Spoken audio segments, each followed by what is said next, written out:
Атырауда бюджеттің қыруар қаржысына қойылған жылы аялдамалар қаңғыбастардың мекеніне айналған. Атырау облысында бюджеттің қыруар қаржысына орнатылған жылы аялдамалардың сапасы сын көтермейді. Алды осыдан 5 жыл бұрын қолданысқа берілген аялдамалардың бірінің есігі дұрыс жабылмайды. Енді бірінде жылу жоқ. Кейбірі тіпті үй жануарлары мен қаңғыбастардың мекеніне айналған. Әрқайсысының құны 14 миллион теңге болатын аялдамалар суықта бүрсең қаққан халыққа қалқан болмай тұр. Ал әкімдіктегілер бұған тұрғындардың өздерін кінәлайды.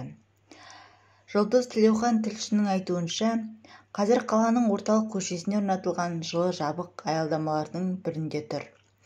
Жергілікті бюджеттің қыруар қаржысына салынған жылы жабық аялдамалардың жағдайы мәз емес.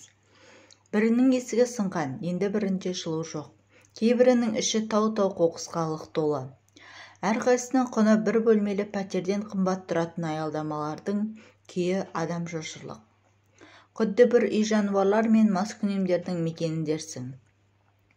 Жылы аялдамалардың шапағатын атыраулықтар аяз бен аптап ыстықта көре алмай-ақ қойды.